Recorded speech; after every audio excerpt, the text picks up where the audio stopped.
আমাদের যে কোনো জায়গায় গেলে আমাদের অবহেলা করে। কেউ চোখ থাকতেও খুঁজে পায় না পথ, আর কেউ অন্ধকারের মধ্যেও নিজের আলো নিজেই তৈরি করে। মোহাম্মদ মাসুদ রানা ঠিক তেমনই এক মানুষ। দৃষ্টি প্রতিবন্ধী হয়েও থেমে থাকেননি তিনি।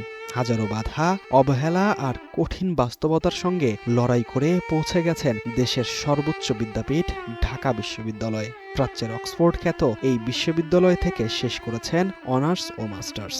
কিন্তু শিক্ষা জীবনের গণ্ডি পেরিয়ে যখন জীবনের বাস্তব অধ্যায় শুরু হলো, তখন তার জন্য অপেক্ষা করছিল এক নির্মম সত্য: মেলেনি কোনো চাকরি। আজ সেই মানুষটি নিজের বিশ্ববিদ্যালয় ক্যাম্পাসে ছোট্ট একটি ব্যবসা করে বাঁচার সংগ্রাম চালিয়ে যাচ্ছেন। চোখে দেখতে না পারলেও অবলীলায় বলে দিতে পারেন কোন পণ্যের দাম কত টাকা। কারণ চোখ হয়তো তাকে সাহায্য করেনি, কিন্তু জীবন তাকে শিখিয়েছে প্রতিটি হিসাব, প্রতিটি বাস্তবতা। এখানে যে পণ্যগুলো বিক্রি করছেন, এখানে যখন ক্রেতা আসে তখন আপনি কোন পণ্যর মূল্য কত টাকা এটা আমি হাতে হাতে ধরলেই বুঝি। হাতে ধরলে বুঝতে পারেন? তাহলে আমরা একটু দেখতে চাই যে আপনি আসলে কিভাবে বুঝতে পারেন এটার মূল্য কত টাকা। এটা দাম হচ্ছে 100 টাকা। 100 টাকা? জি, বেলভেট চুড়ি বলে। এটা কি চুড়ি? বেলভেট। ভেলভেট চুড়ি। এটা কি? এটা হচ্ছে আমার ওয়াইফ নিজের হাতে বানানো চুড়ি। এটা হচ্ছে 80 টাকা জোড়া। 80 টাকা জোড়া? জি। আচ্ছা। এটা কি যদি একটু বলতেন? এটাকে বলে জঞ্জুনি চুড়ি কাশ্মীরের। আপনার এটার দাম হচ্ছে 80 টাকা জোড়া। তার কাঁধেই পুরো পরিবারের দায়িত্ব। সংসারের চাপে ভেঙে পড়েননি তিনি, বরং নিজের স্কলারশিপের টাকাও খরচ করেছেন তার প্রিয়তমা স্ত্রীর চিকিৎসার জন্য। নিজের স্বপ্ন, নিজের প্রয়োজন, সবকিছুর আগে তিনি বেছে নিয়েছেন পরিবারের মানুষগুলোর বেঁচে থাকার লড়াইকে। বর্তমানে এই ছোট্ট ব্যবসা থেকে মাসে আয় হয় মাত্র 8 থেকে 10,000 টাকা। এই সামান্য আয় দিয়ে চলছে সংসার, চলছে জীবনের যুদ্ধ। তবুও কারো কাছে হাত পাততে চান না মাসুদ রানা। তার একটাই চাওয়া, নিজের যোগ্যতায় একটি সম্মানজনক চাকরি। আমার নাম মোহাম্মদ মাসুম রানা। আমি ঢাকা বিশ্ববিদ্যালয় থেকে অনার্স এবং মাস্টার্স কমপ্লিট। আমার সেশন 18-19, বিশ্ব ধর্ম সংস্কৃতি বিভাগ।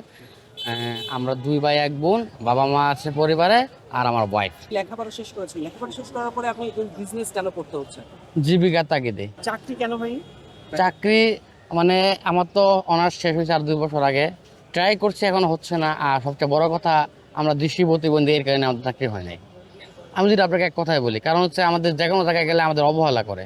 কিন্তু সরকার থেকে তো বলা হয় যে প্রতিবন্ধী যারা রয়েছে তাদের জন্য বিভিন্ন সুযোগ সুবিধা দেওয়া হয়। সেই আর সুযোগ সুবিধা কি পান? এটা নামমাত্র।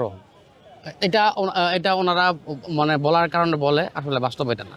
লেখাপড়া তো শেষ করলেন, জি। আসলে এই যে প্রতিবন্ধকতা, এই প্রতিবন্ধকতা কি আপনাকে কখনো দমিয়ে রাখতে পেরেছে না? এটা আপনি মুখে বলবেন যে পেরেছিল না? না, আলহামদুলিল্লাহ আমাকে পারে নাই।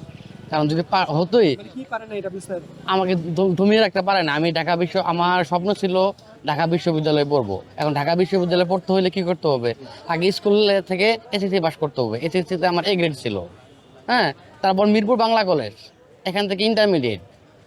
হ্যাঁ, তারপর ঢাকা বিশ্ববিদ্যালয়ে আসলাম। সেখান থেকে অনার্স ও মাস্টার্স কমপ্লিট। আমার ব্যাচে আমরা 80 জনের মতো আছি দৃষ্টি মানে স্বাভাবিক স্টুডেন্ট। এর মধ্যে আমি একমাত্র দৃষ্টি প্রতিবন্ধী। আমার ব্যাচ বিশ্ব ধর্ম সংস্কৃতি বিভাগ 18-19 সেশনে। মাসে কত টাকা আসে আপনার, আর প্রতি মাসে খরচ কত টাকা? আমার মাসে সর্বোচ্চ 9.5 থেকে 10,000 টাকার মতো হয়। এর মধ্যে আমার বাসা ভাড়া দিতে হয় 6,000 টাকা। তাহলে চলেন কি? খুব কষ্ট করে চলি, কারণ হচ্ছে মনে করেন ও মাছ 15 দিনে এই একবার নেই, বা 20 দিনে একবার নেই, ওটাও 100 টাকার মতো। আমরা আসলে বেশিরভাগ সময় ভাজি, ভর্তা, ডাল বোনা এসব খেয়ে থাকি।